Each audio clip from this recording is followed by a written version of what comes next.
टिब्बी की Lions club धर्मशाला में 2 दिवसीय राष्ट्रीय शिक्षा सर्वेक्षण प्रशिक्षण शिविर का हुआ समापन। हनुमानगढ़ जिले के टिब्बी कस्बे के लायंस क्लब धर्मशाला में गुरुवार को अपराह्न 4 बजे 2 दिवसीय राष्ट्रीय शिक्षा सर्वेक्षण संभागियों का प्रशिक्षण शिविर संपन्न हुआ।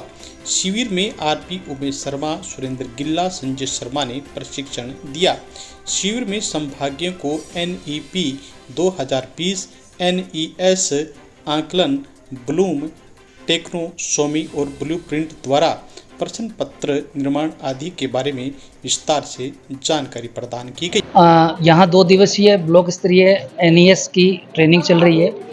NES जो कि पहले NAS के नाम से जाना जाता था, प्रति 3 वर्षों में सरकार नेशनल अचीवमेंट सर्वे ये करवाती थी बच्चों की उपलब्धि जानने के लिए कि बच्चों के लिए जो सरकार ने योजनाएं बनाई हैं वो योजनाएं कारगर रही या नहीं रही, चाहे वो SSA के थ्रू है, चाहे निपुण भारत है, चाहे FLN है।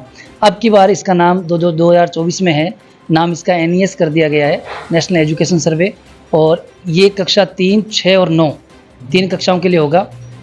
विद्यालयों में से रैंडमली छात्रों को चुना जाएगा और उसके बाद जिला लेवल से लेकर राष्ट्रीय लेवल तक रैंकिंग निकाली जाएगी। इसमें पर्टिकुलर किसी विद्यालय का या किसी बच्चे का नाम नहीं आता, लेकिन एक शैक्षणिक स्तर पता लग जाता है कि बच्चे जो हैं, जो नीतियां सरकार ने बनाई हैं वो नीतियां कारगर रही है या नहीं रही है, या उन नीतियों में कुछ और सुधार की आवश्यकता है, या बच्चों को पढ़ाने में कहाँ कमी रह गई।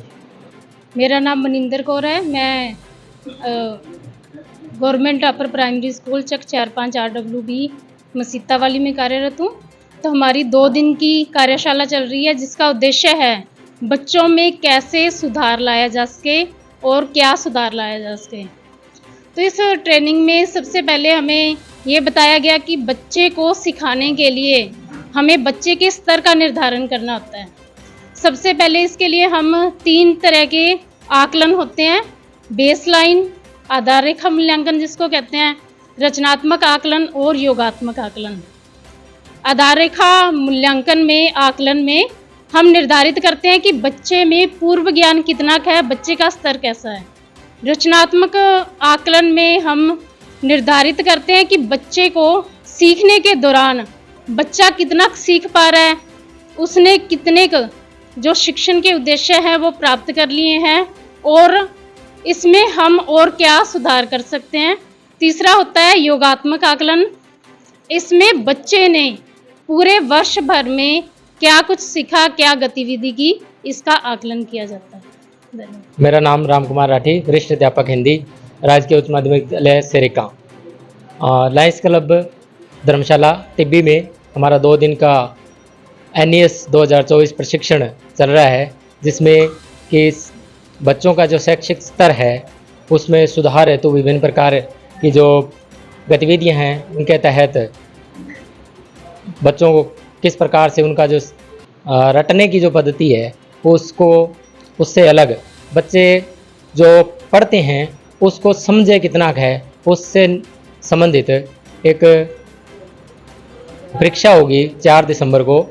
तो उसकी पूर्व तैयारी किस प्रकार से बच्चों को करवानी है और बच्चों का जो शैक्षणिक स्तर है उसमें किस प्रकार से सुधार किया जा सकता है, इस विषय में ट्रेनिंग चल रही है। इसमें सभी RP महोदय द्वारा भली प्रकार से हमें ट्रेनिंग दी गई है, जिसको कि हम लागू करके बच्चों के शैक्षणिक सुधार में प्रयत्न करने का प्रयास करेंगे। 2 दिवसीय NES जो प्रशिक्षण हमारा है, नेशनल एजुकेशन सर्वे, जिसके तहत हमें जो 4 दिसंबर को बच्चों का एक सर्वे होगा, तो उसके लिए हमें जो ट्रेनिंग दी जा रही है। हमारे जो RP हैं उमेश शर्मा, उन्होंने हमें बहुत सी NES के बारे में, NEP के बारे में बहुत अच्छी जानकारी, ब्लूप्रिंट तैयार करना है और कैसे बच्चों का जो शैक्षिक स्तर है वो सुधारा जा सके, इसके लिए हमें बहुत ही अच्छी बातें इस प्रशिक्षण के माध्यम से हमें प्राप्त हुई है। बच्चों को रटन से छुड़ा करके उनको समझाने की विधियां हमें बहुत अच्छी तरह से समझाई गई है, जो कि हमारे लिए बहुत ही उपयोगी है। और विद्यालय स्तर पर भी इन विधियों का हम प्रयोग करते हुए बच्चों को एक रटने की पद्धति छुड़ा करके उनको समझ विकसित करने के लिए हम उनको ये जो ट्रेनिंग दी है वो इसका उपयोग करेंगे। बहुत ही हमारी जो 2 दिवसीय जो कार्यशाला है बहुत ही महत्वपूर्ण रही है और हमने इसमें बहुत कुछ सीखा है।